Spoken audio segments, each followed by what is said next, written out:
마가복음 5장 25절부터 34절까지 교도하시고 마지막 절 우리 같이 합독합니다.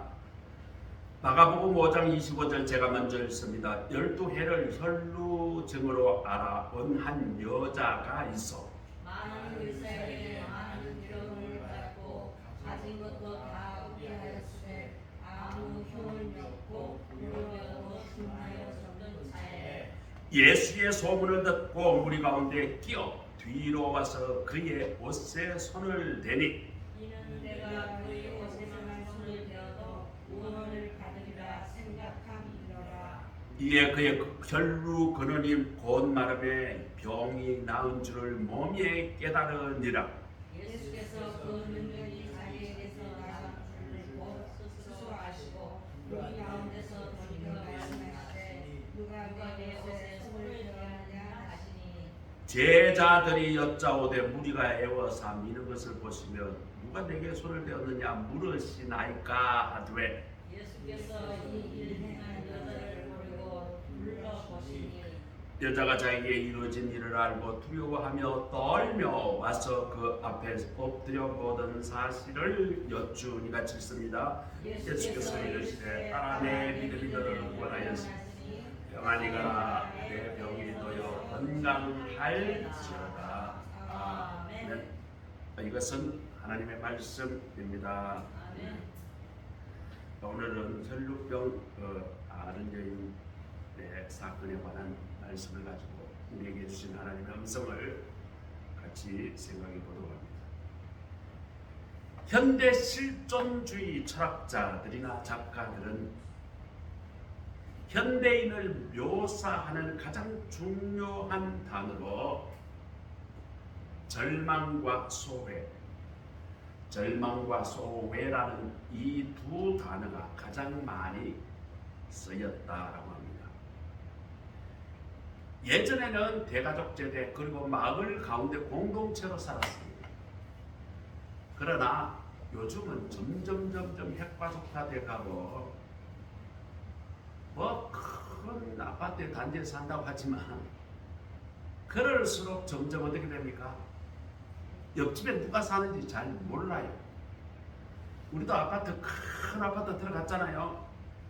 옆집에 누가 사는지 잘 모릅니다. 그 집에 애가 있는지 없는지도 모르고 뭐 어쩌다가 젊은 부부가 나오는 것 같은데 젊은 부부 안녕하세요 그 정도 인사만 하지 무엇을 하는지 그 다음에 생활이 어느 정도 되는지 자녀가 있는지 전혀 알지를 못해요. 더더군다나 옆집도 그런데 엘리베이터를 같이 타고 다니면서도 바로 아래층에 누가 사는지 바로 위층에 누가 사는지를 전혀 몰라요. 아마 우리 현 집사가 또 저보다 한참 먼저 또 저 큰 아파트 단지 들어갔는데 거기도 아파트 단지가 아주 크거든요. 한 10,000세대 되는 아주 큰 세대인데 아마 저와 비슷하리라고 봐집니다. 그렇게 군중 속에 있지만 소외되었다. 그리고 현대가 얼마나 빨리 발전되는지 뭐 3차 산업 뭐 이래서 인터넷이 나와서 막 좋다고 그럴 때가 불과 얼마 전인데 지금은요 인공지능 시대가 온대요. 아니 인공지능 때문에 지금 전 세계가 지금 난리예요. 그런데 인공지능이 도대체 뭔지를 잘 모르는 사람이 더 많아. 그 시대가 왔다는데 그게 도대체 무엇인가? 3차 산업혁명이 왔다가 지나갔다 하는데 그게 도대체 뭔가 하는 거죠. 그걸 알고 하는 사람들은 어마어마한 돈을 벌었대요. 그런데 우리는 그게 도대체 뭔지도 모르고 지나가 버렸습니다. 인공지능 시대가 뭔가 어마어마한 게 왔대요. 왔는데 도대체 뭔가? 우리가 그걸 따라가려고 하니까 너무나 힘들어요. 여하튼 현대 실존주의에서 우리에게 가장 크게 대두되는 것이 뭔가 절망이고 소외라는 것입니다. 오늘 본문에 이 절망과 소외를 가장 깊게 느끼고 있는 한 여인이 있습니다. 그 여인의 이야기를 가지고 오늘 설교를 하려고 합니다. 그 당시에 혈루증을 앓았다 이렇게 되면 구약의 율법에 의해서 불치병이거든요. 치료할 방법이 없습니다. 그리고 뭔지는 모르겠지만 전염이 될 것 같으니까 그런 불치병이고 전염성이 있는 병을 가진 사람은 마을에서 쫓겨나요. 아니 그 당시에 마을에 같이 있어도 가난하게 살 판인데 쫓겨나면 거의 사람들이 앓다가 죽습니다. 함재봉 교수라는 분이 계십니다. 함재봉 박사가 있는데 그 분이 인터넷에서 한국 사람 만들기 1, 2, 3, 4, 5편 그 책이 있어요. 그 책을 유튜브로 강의했는데 한번 들어보세요. 한국 사람 만들기 함재봉 쳐도 유튜브에 나와요. 조선시대의 한국 사람은 거의 7, 80%가 뭐냐? 노예였다. 그래서 조선이 망할 때에 조선 백성들은 나라가 망하는 것에 대해서 아무도 슬퍼하지 않았다. 차라리 이 세상이 뒤집어져서 새로운 세상이 왔으면 좋겠다. 그렇게 했다는 그런 이야기가 그 기사 가운데 있어요. 그때의 한국 사람들이 조금 어려운 질병에 걸리게 되면 대부분 성문 밖에 그 환자를 버리는데 그냥 버리지 못하니까 집으로 움막을 집어주고 거기다가 버렸다. 그 기사에 보면 그런 내용이 나와요. 그래서 서울의 사대문 밖에 보면 움막이 수두룩했다는 거예요.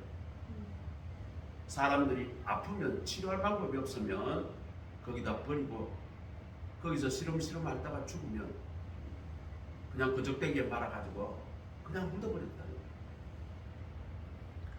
오늘 혈루병에 걸린 사람은 이 여인은 마을 공동체에서 쫓겨났어요. 치료받을 방법도 없어요. 아마 이 여인이 좀 부유했던 것 같습니다. 많은 의원에게 많은 괴로움을 받았고 있던 것도 다 허비하였다. 그 병을 치료하려고 자기 있는 재산 없는 재산 다 팔아서 치료를 하려고 했는데 효험이 없었다는 것이죠. 도리어 더 중하였졌다. 26절에 그렇게 이야기합니다. 요즘 말로 하면 양이 한이 약병원 한방병원 용타는 의사 다 찾아가고 돈을 어마어마하게 줬는데 고치지 못했다. 희망이 없다는 것이죠. 여기에 이 여인이 절망이 있습니다. 아이고 내가 이렇게 죽는구나. 이 절망보다 더 큰 고통이 뭔가? 이 병을 앓고 난 이후에 버림을 받았다는 것이죠. 사회로부터 버림을 받고 공동체로부터 버림을 받고 심지어 가족으로부터도 버림을 받아 철저히 소외를 당했던 것입니다. 그런데 27절에 예수의 소문을 들었다. 이 여인이 예수의 소문을 들었다는 것입니다. 자, 이 여인이 그 예수님이 온다 하면 사람들이 수도 없이 모여 들었을 건데 거기에 오면 돼요, 안 돼요? 안 되지. 율법으로 이 공동체에 들어오면 안 되니까. 그런데 이 여인은 예수님을 만나면 병이 치료된다는 소문을 듣고 가서는 안 될 그 무리가 모이는 곳에 갑니다. 아니 예수님 오늘 본문에 보니까 31절에 제자들이 무리가 애워서 밀치는 것을 보시고 누가 내게 손을 댔냐 아니 이렇게 사람이 많아가지고 밀고 땡기고 하는데 한두 사람이 예수님 몸에 손을 댔겠습니까? 그러니까 우리가 출근 때 우리 지하철 타면 어떻게 될까요? 막 미어 터집니다. 거기에 뭐 누가 날 밀었냐고 말할 필요도 없어요. 나도 밀리고 내가 밀리니까 또 다른 사람을 밀리고 그 복잡한데 아니 누가 뭐 좀 되었다고 해가지고 거기서 말할 상황이 아니다 그 말이죠. 그렇게 많은 사람들이 있는데 이 여인이 가면 안 되죠. 그런데 이 여인은 예수님이라면 병을 고칠 수 있다는 그 믿음을 가지고 가서는 안 될 그 자리에 가고 또 그 많은 사람들에게 비집고 지금 들어가죠. 왜? 예수님이 이제 무리에 에워싸여 있으니까. 그렇게 비집고 들어가서 결국은 예수님의 뒤로 가서 예수님의 옷자락을 만지게 됩니다. 27절에 보니까 예수의 소문을 들었대요. 우리 가운데 끼어 뒤로 와서 그의 옷에 손을 대니, 자 들었다는 거예요. 그리고 거기 가서 예수의 옷에 어떻게 손을 대었다, 터치했다. 여기서 중요한 단어 들었다 그리고 손을 댔다라는 두 가지 단어가 나옵니다. 자, 이때 상황이 조금 전에도 설명했지만 예수님 주위에 얼마나 많은 사람들이 모여들었습니까? 다른 사람이 그렇게 예수님을 접촉을 많이 하고 밀고 땡기고 했는데도 아무런 그런 역사가 일어나지 않았는데 이 여인은 예수님을 그렇게 밀치고 하지는 못하지만 뒤로 가서 억지로 손을 내밀고 예수님의 옷을 만지기만 했다. 터치만 했다. 그때 28절에 보니까 이는 내가 그의 옷에만 손을 대어도 무엇을? 구원을 얻으리라. 이 여자는 이것을 믿었던 거예요. 이 여인은 예수님이 내 병을 치유시켜 주시고 나를 해방시켜 주시고 내 병을 치유하여 주시사 내 인생에 새로움을 줄 수 있다는 이 간절한 믿음을 가지고 그 많은 사람들에게 가서는 안 될 그곳에 비집고 밀고 땡기고 비집고 들어가서 예수님께 가까이 가서 예수님의 옷자락이라도 만지면 병을 낫겠다. 그 믿음을 가지고 그 들어갔던 거예요. 다른 사람 많은 사람이 예수님을 밀치고 접촉을 했지만 성경에는 어떤 변화가 있었다라는 기록이 없습니다. 그러나 이 여인은 뒤로 가서 옷자락만 만졌는데 29절에 그의 혈루의 근원이 곧 마름의 병이 나았다라고 기록합니다. 병이 나서 오늘 동일한 이 하나님의 역사가 오늘날에도 일어날 줄 믿습니다. 제가 이 성령의 의사 사역을 받고 벌써 1년 반 전이죠. 파키스탄에 갔어요. 저는 은사가 없는 줄 착각을 했어요. 그런데 훈련을 받고 거기 가서 예수의 이름으로 기도하고 선포할 때 얼마나 많은 역사가 일어나는지 몰라요. 하나님은 하나님의 때에 하나님이 필요한 사람을 통해서 역사하시는구나. 제가 거기서 확실히 믿고 깨닫고 왔어요.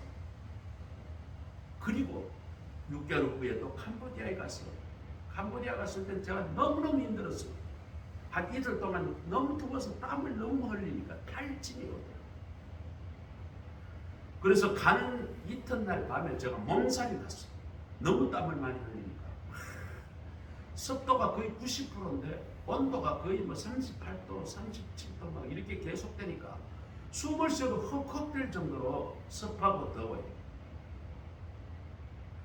땀을 얼마나 흘리고 났더니 이틀 되고 나니까 저 온몸이 약간의 열병 비슷하고 온몸에 힘이 하나도 없고 밥맛도 없고 그런데 거기에 귀신 들린 사람들이 와서 기도받으려고 줄을 서는데 기도를 안 해줄 수가 없잖아요. 제 몸이 그냥 쓰러지려고 하는데 그대로 붙들고 기도하는데 역사가 일어나니까요. 제가 그 안수 기도를 하고 제가 은혜를 받았어요. 제가 그 안수 기도를 하고 한 5시간, 6시간 안수 기도를 해줬는데 그러고 나니까 내 몸이 회복이 되더라고요. 오히려 그런 역사가 오늘날에도 하나님의 역사는 일어납니다. 인생의 무력함에 시달렸던 사람이 예수님을 믿고 예수님과 만남이 일어나는 그 순간 예수님 안에 있던 그 능력이 그 사람에게 흘려 들어와 그 사람이 갖고 있는 절망과 소외의 마음을 치유하실 줄을 믿습니다. 오늘 예배 참석하신 우리 모두는 내 인생의 모든 문제를 해결해 주실 수 있는 분이 바로 예수님이시다.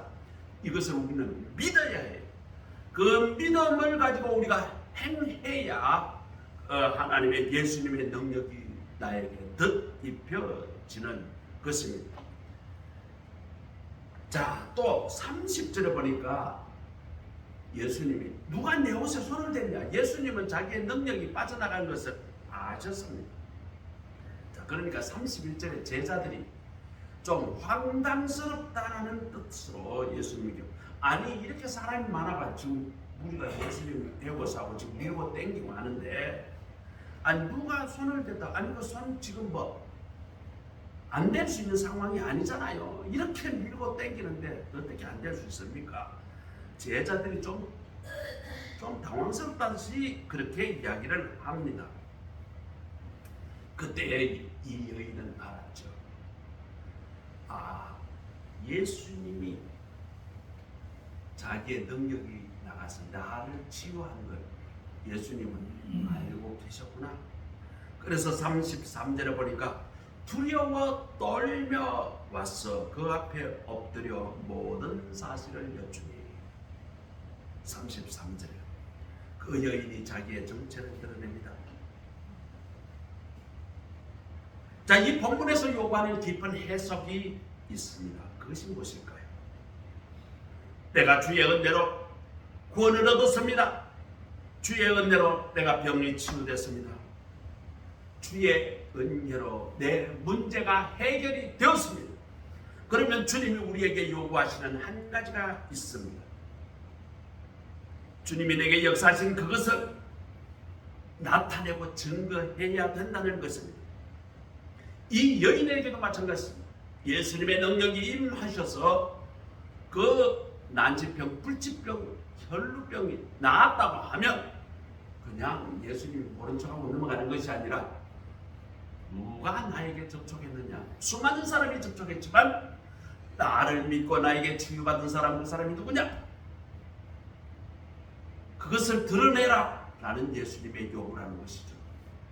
이런 예수님의 역사가, 예수님의 치유의 역사가 내게 일어났다면, 예수님의 나의 문제를 해결해 주신 것을 내가 깨달았다면, 그것을 드러내는 것이 무엇인가? 그것이 간증이에요. 그리고 그것이 전도입니다. 예수님이 내가 믿고 예수를 믿고 내 가정에서 내가 그 말씀대로 살아갈 때 우리 가정의 변화가 일어났어요. 전에 문제 있었던 우리 가정이 문제가 해결되고 평화의 가정이 되고 행복의 가정이 되었다면, 주님이 성령님이 역사하시는 것을 우리는 깨달아야 합니다.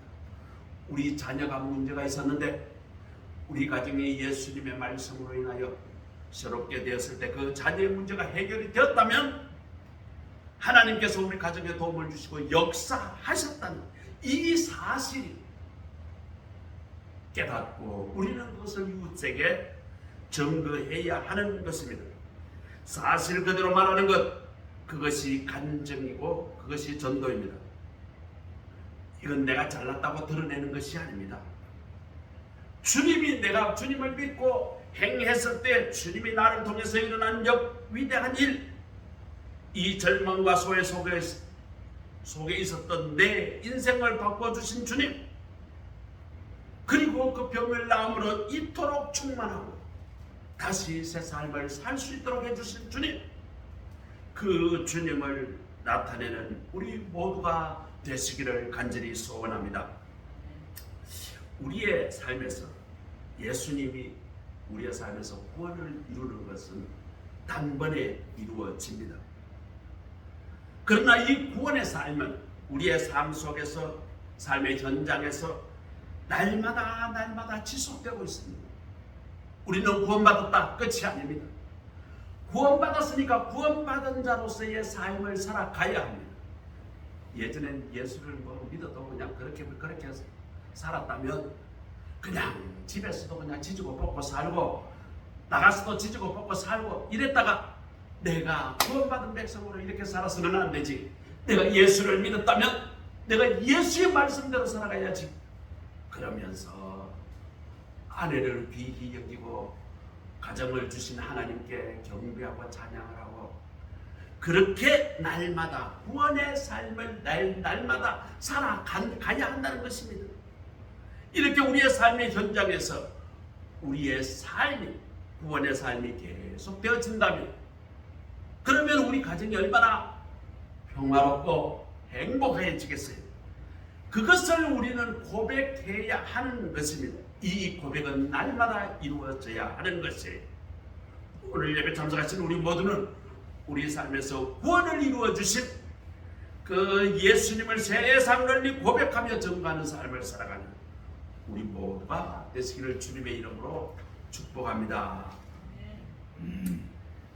자, 그 다음 34절에 보니까 예수께서 이르시되 딸아 내 믿음이 너를 구원하였으니 평안히 가라 내 병에서 놓여 건강할지어다.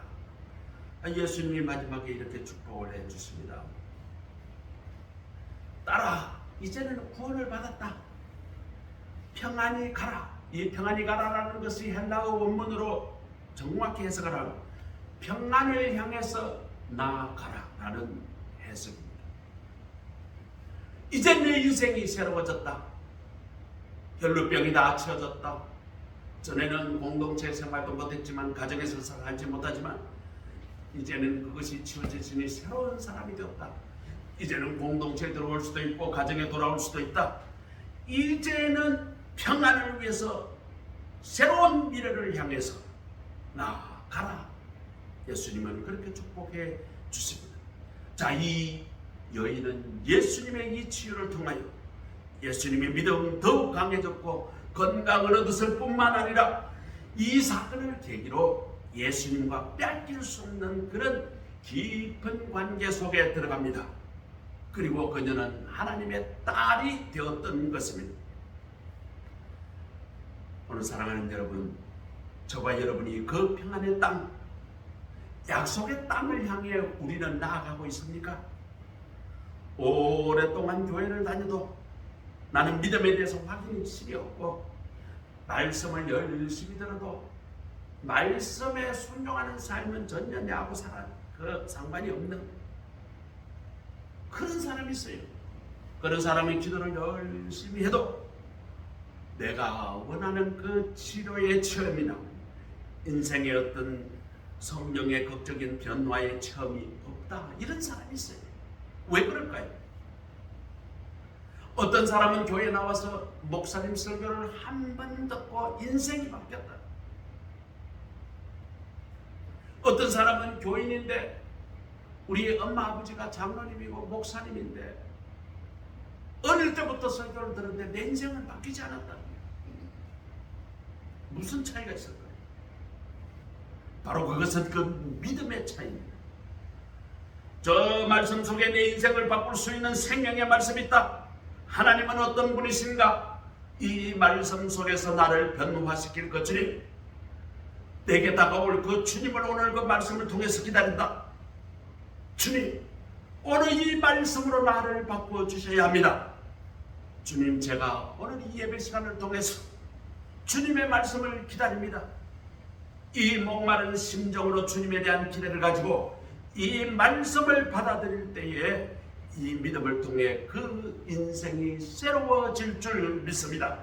믿음으로 말씀을 받기 때문에 그래요. 믿음으로 말씀을 받기 때문에, 믿음으로 행하기 때문에 그래요. 제가 오랫동안 성가대 지휘를 했잖아요. 자, 어떤 사람은 말이죠, 어릴 때부터 성가대도 하고 참 잘 섬겼어요. 아무리 그래도 생활 별로 변화가 없어요. 그런데요, 어떤 사람은 같이 성가대 하자 해서 그냥 교회도 잘 안 나왔던 사람들이 성가대 초청되어 와가지고 성가대 같이 활동을 하는데 찬송을 부르다가 이 사람이 바뀌는 사람을 제가 많이 봤어요. 어떤 사람은요, 내가 봐도 정말 절망적인 인생인 사람이에요.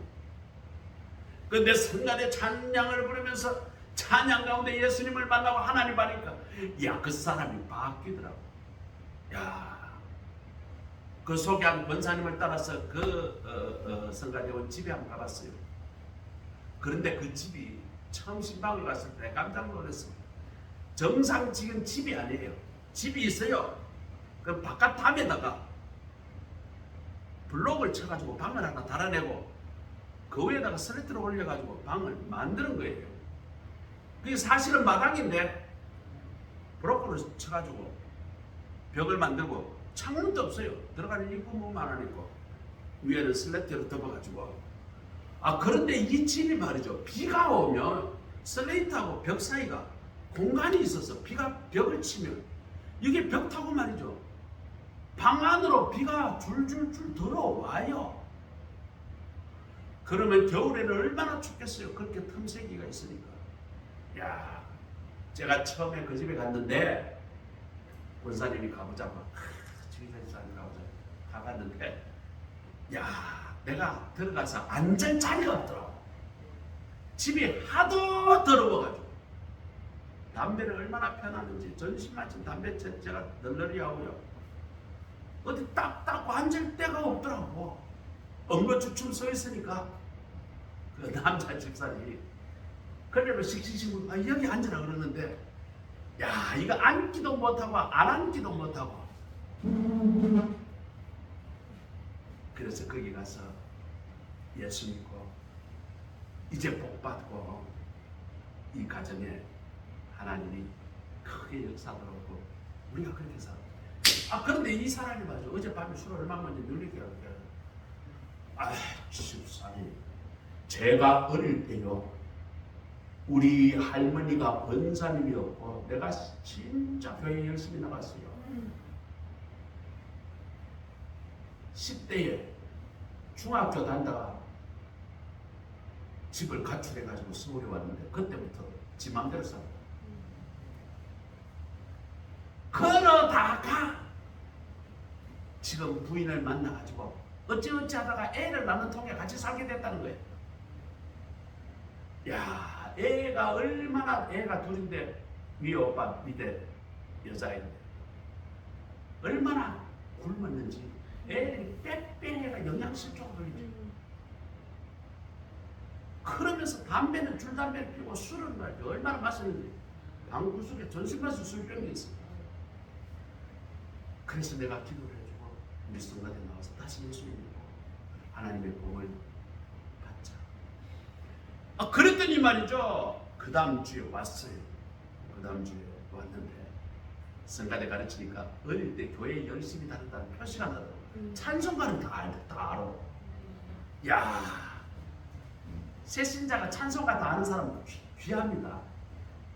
근데 그 사람이 성가대 6개월 하면서 싹 술을 끊어. 그리고 담배는 한 1년 반 만에 끊더라고. 그리고 그때 그는 술 끊고 담배 끊고 그 다음부터 말이죠. 술 안 먹고 담배 안 피니까 그걸 전부 다 생활비로 이제 부인을 주죠. 야, 그 가정에 조금씩 받고 그 집에서 지하 방 2개짜리로 옮겼어요. 그 단칸방이었어요. 단칸방이 이사 갈 때 제가 이삿짐을 들어줬어요. 그러고 난 뒤에 한 2해 있다가 지상층으로 또 전세를 옮겼어요.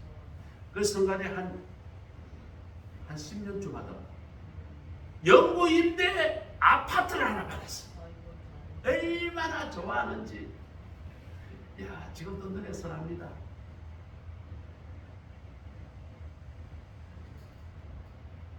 그렇게 찬양 가운데 변화되는 사람을 봤어요. 왜 그럴까요? 그 찬양 가운데 주님의 음성을 들었다는 거예요.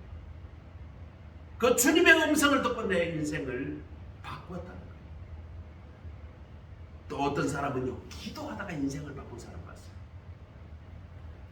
기도하는데 열심히 기도해요. 죽자 살답니다.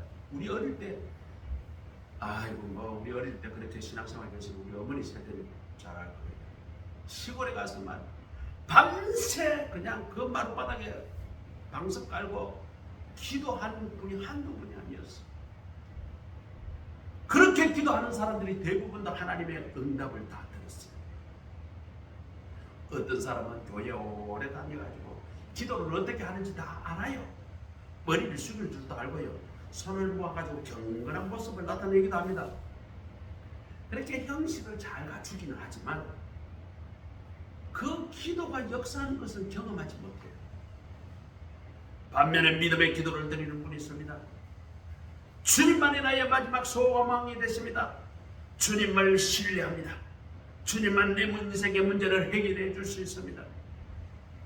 이런 믿음의 기도를 할 때 성령님이 역사하셔서 우리 인생의 모든 짐을 예수님이 담당해 주시고 바꾸는 그런 은혜를 체험하게 됩니다. 이렇게 기도를 열심히 해서 바꾼 사람 한두 사람이에요. 기도원에 가서 말이죠. 죽을 병에 걸려가지고 기도로 말이죠. 병 치료됐다는 사람 많습니다. 한경진 목사님도 폐병사기까지 가가지고 죽는 줄 알았는데 하나님이 치유해 주셔서 영락교회 그 위대한 목사님이 되셨죠. 헐찬 목사님도 폐병 때문에 고생을 많이 하셨습니다. 죽는 줄 알았대요. 미국 가서 공부하는데 피가 하도 나와가지고.